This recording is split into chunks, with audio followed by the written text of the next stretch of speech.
Avant de plonger dans cette histoire incroyable, pensez à vous abonner à la chaîne et à activer la cloche. Ici, chaque récit a quelque chose à dire, et vous ne voudrez pas en manquer un seul.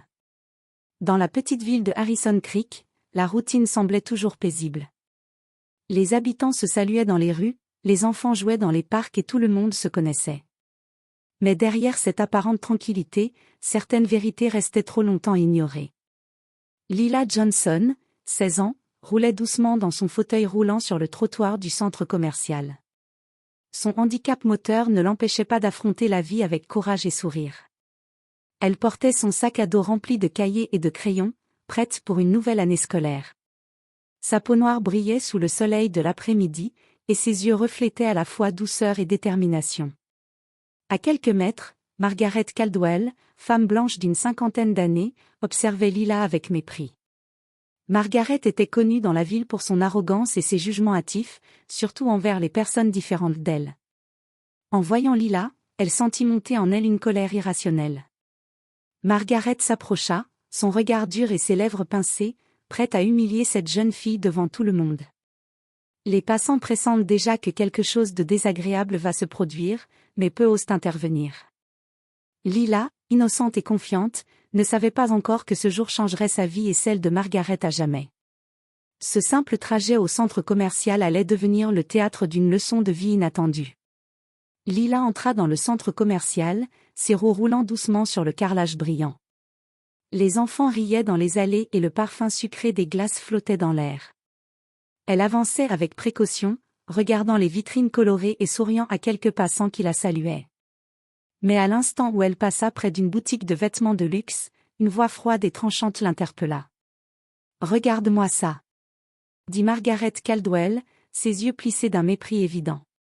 Quelle misère, une gamine incapable de marcher, pensant qu'elle peut se promener ici comme si elle appartenait à ce monde. Lila sentit son cœur se serrer. Elle leva les yeux, surprise par tant de cruauté, mais garda son calme.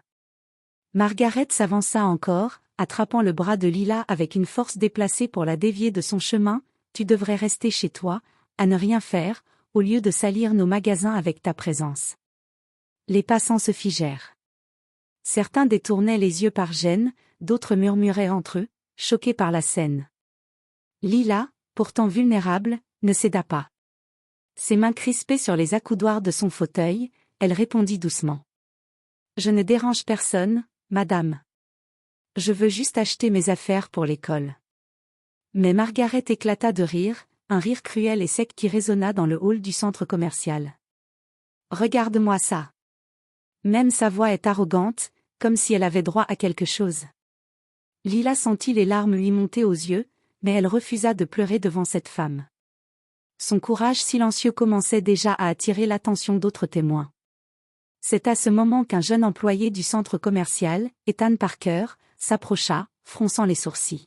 « Et laissez-la tranquille. Ce que vous faites est inacceptable. » Margaret tourna son regard vers lui, étonnée et offensée qu'on ose la contredire.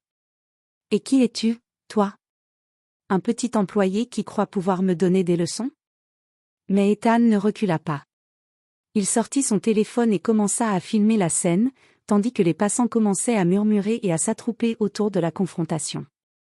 La tension monta d'un cran.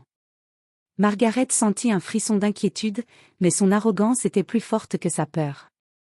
Elle croyait que son pouvoir et son statut lui permettaient d'écraser quiconque se mettait en travers de son chemin. Ce qu'elle ignorait, c'est que ce moment allait bientôt se retourner contre elle. Alors que Margaret continuait de rabaisser Lila, le hall du centre commercial s'était rempli d'un mélange de passants curieux et choqués. Le rire cruel de Margaret résonnait comme un écho désagréable sur les murs de verre. Mais cette fois, Lila n'était plus seule. Ethan Parker, le jeune employé courageux, se plaça fermement devant elle. « Assez » lança-t-il, sa voix résonnant avec détermination. « Vous n'avez pas le droit de parler à quelqu'un comme ça. » Margaret fronça les sourcils, prise de court. « Et toi, qu'est-ce que ça te fait ? » ?»« Je fais ce que je veux. »« Non, vous ne faites pas ce que vous voulez, » répliqua Ethan, levant son téléphone pour filmer chaque mot et chaque geste. « Les gens vont voir ça. Vous allez être tenu responsable. » Autour d'eux, plusieurs passants se rapprochèrent. Une mère avec sa fille s'arrêta, choquée par l'arrogance de Margaret. Un groupe d'adolescents murmura entre eux, « C'est ridicule, pourquoi personne n'a jamais dit quoi que ce soit avant ?»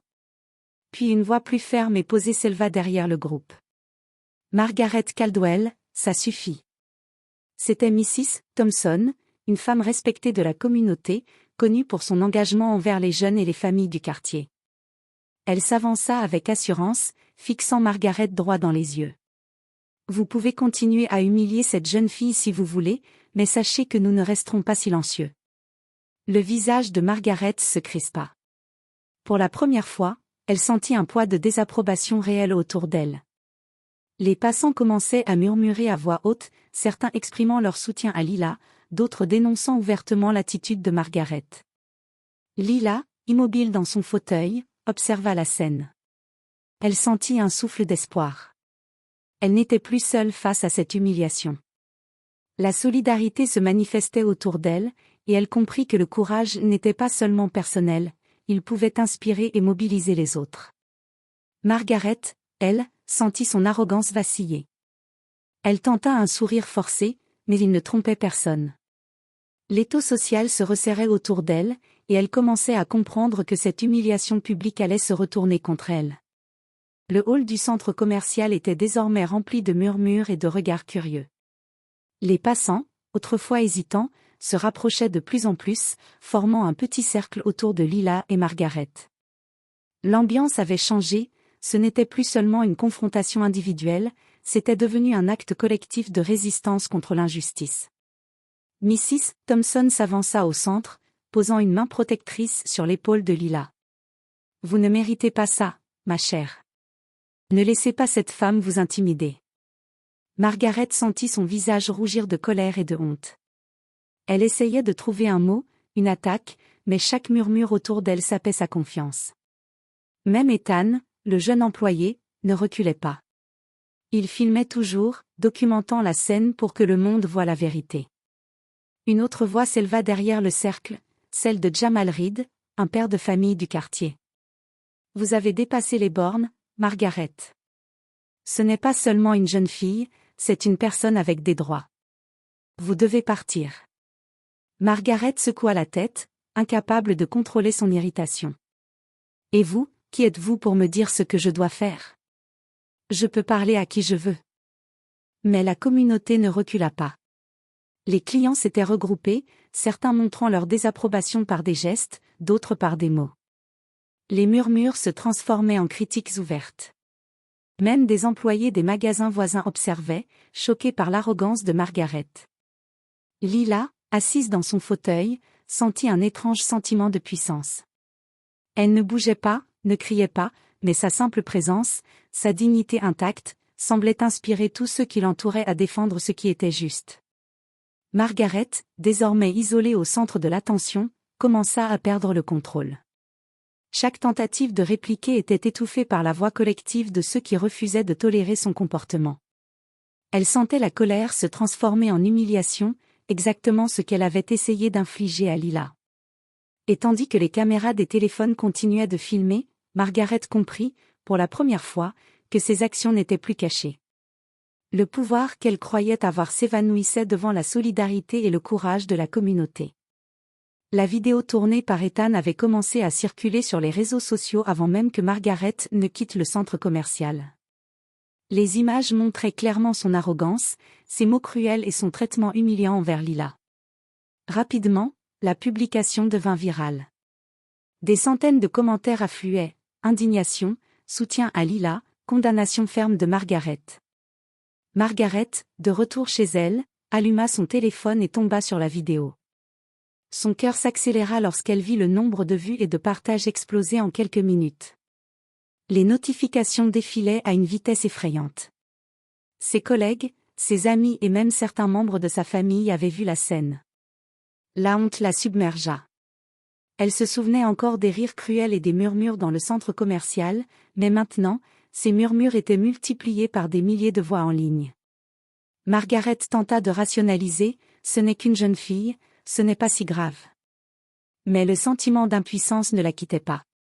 Le lendemain, Alors qu'elle sortait faire ses courses, Margaret sentit les regards des passants se poser sur elle. Certains chuchotaient, d'autres la pointaient du doigt. Même des inconnus la saluaient avec un sarcasme implicite, rappelant à Margaret que le monde avait vu ce qu'elle avait fait. Dans son esprit, un tournant s'opérait, elle n'était plus l'agresseur invisible. Chaque mot, chaque geste avait été documenté et diffusé, et elle comprit que sa réputation et sa position sociale étaient désormais fragiles. Pendant ce temps, Lila, entourée de sa famille et de ses nouveaux soutiens, reçut un flot de messages et d'encouragements. Elle commençait à voir que sa dignité et son courage avaient inspiré bien plus de personnes qu'elle ne l'aurait imaginé. Pour Margaret, c'était le début d'une longue confrontation avec elle-même, la prise de conscience que ses actions avaient des conséquences réelles, visibles et impossibles à ignorer. La femme arrogante qui pensait tout contrôler devait maintenant faire face à la colère silencieuse de ceux qu'elle avait humiliés. Le vent tournait, et Margaret allait bientôt découvrir que l'humiliation qu'elle avait infligée à Lila pourrait se retourner contre elle de la manière la plus inattendue. Quelques jours après l'incident, Margaret se tenait dans son salon, anxieuse et agitée. La vidéo virale ne cessait de passer dans sa tête. Chaque regard de passant, chaque commentaire en ligne semblait la suivre partout. Elle sentait le poids de ses actes s'alourdir à chaque instant. C'est alors que la sonnette retentit.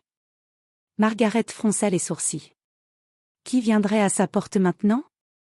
Lorsqu'elle ouvrit, elle fut surprise de voir Lila Johnson accompagnée de ses parents et de Mrs. Thompson, tous avec des visages calmes mais fermes. « Bonjour, Madame Caldwell », commença Lila, sa voix douce mais pleine de détermination. « Nous sommes venus pour parler de ce qui s'est passé. Vous avez fait du mal, et nous voulons que vous compreniez l'impact de vos paroles et de vos actes. » Margaret resta figée, incapable de prononcer un mot. La honte et la culpabilité la submergeaient. Elle s'attendait à une confrontation colérique, mais la dignité et la maîtrise de Lila la désarmaient complètement. « Vous pensiez pouvoir m'humilier et m'intimider parce que je suis différente, » continua Lila, « mais je suis ici, debout, malgré tout ce que vous avez fait. Vos mots ne m'ont pas brisée. » Les parents de Lila et Mrs. Thompson ajoutèrent calmement, « Nous ne sommes pas ici pour nous venger, mais pour vous faire comprendre que vos actions ont des conséquences.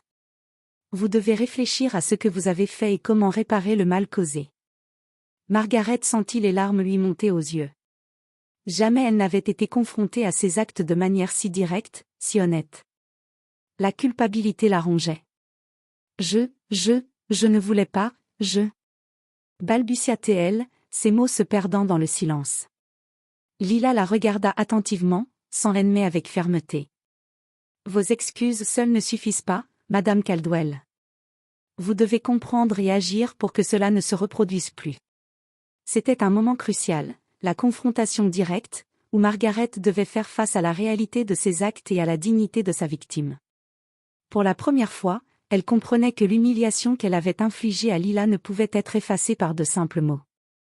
Elle devait changer, ou en subir les conséquences durables. Après la confrontation, Margaret rentra chez elle, le cœur lourd et l'esprit en tumulte. Pour la première fois, elle ne pouvait plus ignorer la portée de ses actes. Chaque mot cruel, chaque geste humiliant envers Lila lui revenait en mémoire avec une intensité presque douloureuse. Elle passa des heures à revoir la vidéo en ligne, à lire les commentaires qui dénonçaient son comportement et exprimaient leur soutien à Lila. Les messages allaient au-delà de simples critiques, ils montraient le vrai impact du racisme et de l'ignorance sur une vie réelle. Margaret sentit un mélange de honte, de peur et de regret l'envahir. Le soir, seule dans son salon, elle repensa aux paroles de Lila, « Vos excuses seules ne suffisent pas. » Ces mots résonnaient dans sa tête comme une vérité qu'elle ne pouvait plus fuir. Elle réalisa que la dignité et le courage d'une jeune fille, malgré son handicap et sa vulnérabilité, avaient mis à nu ses préjugés et son arrogance. Le lendemain, Margaret prit conscience qu'elle devait agir pour réparer le mal causé. Mais réparer ne signifiait pas seulement présenter des excuses. Il fallait comprendre, changer et s'impliquer activement pour soutenir ceux qu'elle avait blessés. Elle savait que ce chemin serait long, difficile, et que beaucoup resteraient sceptiques quant à sa sincérité. Avec hésitation mais détermination, elle commença à chercher des moyens de faire amende honorable.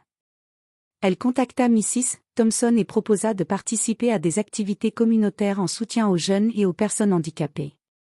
La femme de la communauté, prudente mais ouverte, accepta de la guider et de l'accompagner dans ce processus. Margaret sentait qu'un tournant personnel s'opérait. Ce qu'elle avait cru être un simple acte d'arrogance était devenu un miroir de ses faiblesses et de ses préjugés. Pour la première fois, elle comprit que l'humiliation infligée à Lila pouvait se transformer en leçon de vie, non seulement pour elle, mais pour tous ceux qui l'avaient observée. La prise de conscience n'était que le début. La véritable épreuve allait venir, transformer cette honte en action concrète et sincère. Quelques semaines plus tard, Margaret se présenta timidement au centre communautaire où Lila et Mrs. Thompson organisaient des activités pour les jeunes et les personnes handicapées. Chaque pas était un rappel de sa culpabilité et de l'humiliation qu'elle avait elle-même subie en ligne. Elle fut accueillie par Mrs. Thompson, qui observa Margaret avec prudence mais sans animosité. « Bienvenue, Margaret. Nous allons voir si vous êtes prête à apprendre et à agir, pas seulement à dire des excuses. » Margaret hocha la tête, consciente que les paroles ne suffisaient plus. Elle devait prouver sa sincérité par des actions concrètes. Elle participa aux ateliers, aidant les jeunes à peindre, à jouer et à organiser des activités pour les enfants en fauteuil roulant. Chaque sourire qu'elle voyait sur les visages de ceux qu'elle avait autrefois ignorés ou méprisés la touchait profondément. Un jour, alors qu'elle aidait Lila à installer des décorations pour un événement spécial, elle murmura « Je ne savais pas. Je n'avais jamais réalisé à quel point mes mots pouvaient faire mal. » Lila sourit doucement, sans rancune, et répondit « Ce n'est pas facile de changer. Mais reconnaître ses erreurs est la première étape. Vous pouvez encore faire quelque chose de bien. » Pour Margaret, ces paroles étaient une lumière dans l'obscurité de sa culpabilité. Elle commença à comprendre que la véritable rédemption ne venait pas du pardon immédiat des autres, mais du changement sincère de ses attitudes et de ses actions. Peu à peu, la communauté observa son engagement. Elle ne cherchait plus à dominer ou à impressionner, mais à servir et soutenir. Chaque geste, chaque sourire, chaque action était une pierre posée sur le chemin difficile mais nécessaire de sa transformation personnelle. Margaret comprit que cette leçon allait la marquer à jamais. Humilier quelqu'un ne donne jamais de pouvoir réel. La dignité, le courage et la solidarité sont les vraies forces qui façonnent les vies et inspirent le respect. Les semaines passèrent, et les actions de Margaret commencèrent à se faire remarquer.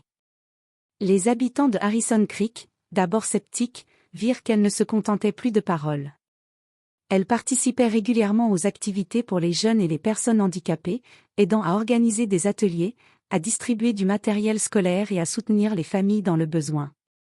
Un après-midi, Margaret et Lila travaillaient ensemble sur un projet artistique pour la bibliothèque locale.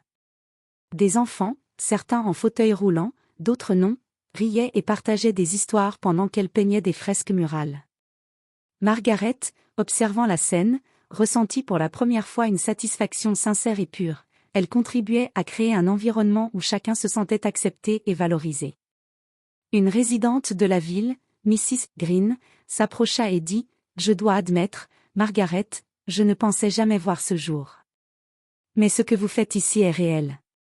Merci de vos efforts. » Margaret baissa les yeux, touchée, mais consciente que le chemin était encore long. Le changement ne signifiait pas oublier ce qui s'était passé, mais apprendre de ses erreurs et agir pour le bien commun. Lila, assise dans son fauteuil, sourit à Margaret et dit « Vous voyez, ce n'est pas impossible. Chaque bonne action compte. Chaque geste sincère construit la confiance et l'espoir. » Margaret hocha la tête, absorbant chaque mot. Pour la première fois depuis longtemps, elle se sentait utile et alignée avec ses valeurs. Elle comprit que la rédemption n'était pas un point d'arrivée, mais un processus continu, où chaque décision pouvait refléter le respect et la dignité des autres. Et tandis qu'elle aidait les enfants à accrocher leurs œuvres sur les murs de la bibliothèque, Margaret sut que, malgré son passé, elle pouvait encore contribuer à un monde meilleur. La leçon de Lila et de la communauté avait transformé son cœur, et cette transformation allait guider chacune de ses actions futures. Quelques mois plus tard, la ville de Harrison Creek commença à parler du changement de Margaret. Ce qui avait été un scandale viralisé était maintenant devenu une histoire de transformation et de rédemption. Les habitants avaient vu ses efforts constants pour soutenir les jeunes, les familles et les personnes handicapées. Lors d'un événement organisé à la bibliothèque locale pour célébrer la rentrée scolaire, Lila prit la parole devant la communauté. Il y a quelques mois, j'ai été humiliée et rabaissée, et cela m'a fait très mal. Mais aujourd'hui, nous voyons que le changement est possible. Même ceux qui font du mal peuvent apprendre et agir pour le bien. Les regards se tournèrent vers Margaret, présente dans la salle, les mains tremblantes mais le cœur sincère. Les applaudissements commencèrent doucement, puis devinrent plus forts. Les habitants reconnurent son engagement et sa volonté de réparer ses torts. Pour Lila, ce moment était un symbole puissant. Elle avait non seulement surmonté l'humiliation et la cruauté, mais elle avait aussi inspiré un changement réel dans la vie de Margaret. Sa voix, sa dignité et son courage avaient transformé une situation négative en une leçon d'espoir et d'action. Margaret, émue aux larmes, s'avança et dit avec humilité, « Je sais que mes excuses ne suffisent pas, mais je m'engage à continuer à agir et à soutenir cette communauté. Merci à tous pour votre patience et votre confiance. » Lila sourit et répondit, « Merci d'avoir écouté et changé. C'est tout ce que nous pouvions espérer. » Ce jour-là, la ville comprit que la dignité, le courage et la solidarité pouvaient transformer les conflits et même les cœurs les plus fermés. L'histoire de Lila et Margaret devint un exemple vivant de résilience et de rédemption, inspirant chacun à faire preuve de compassion et de respect dans ses propres actions. Les mois passèrent, et Lila Johnson continua de rayonner dans sa communauté. Sa résilience, sa gentillesse et son courage face à l'injustice étaient devenus une source d'inspiration pour les jeunes et les adultes de Harrison Creek. Elle participait à des programmes de sensibilisation dans les écoles, parlant ouvertement de handicap, de racisme et de respect mutuel.